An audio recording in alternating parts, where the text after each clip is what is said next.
तर आज आणि उद्या उद्धव ठाकरे हे पुणे दौऱ्यावर आहेत।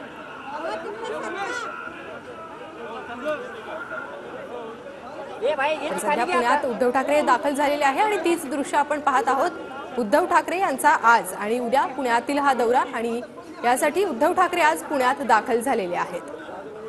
तीच दृश्य आपण पाहत आहोत। मोठ्या प्रमाणात शिवसैनिक या ठिकाणी त्यांच्या स्वागतासाठी उपस्थित असल्याचं पाहायला मिळत आहे।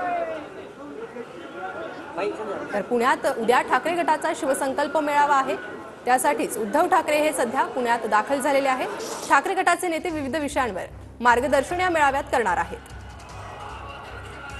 तर पुण्यात उद्या ठाकरे गटाचा शिवसंकल्प मेळावा होणार आहे, त्याच पार्श्वभूमीवर उद्धव ठाकरे हे सध्या पुण्यात दाखल झालेले आहे आणि त्यांच्या स्वागतासाठी मोठ्या प्रमाणात शिवसैनिक हे या ठिकाणी उपस्थित असल्याचं पाहायला मिळत आहे। शिवसंकल्प मेळाव्यासाठी ठाकरे हे सध्या पुण्यात दाखल झालेले आहे। आज आणि उद्या ठाकरे यांचा पुण्यात हा दौरा असणार आहे। तर या शिवसंकल्प मेळाव्यात ठाकरे गटाचे नेते विविध विषयांवर मार्गदर्शन करणार आहे। शिवसंकल्प मेळाव्यासाठीच ठाकरे पुण्यात दाखल झालेले आहेत।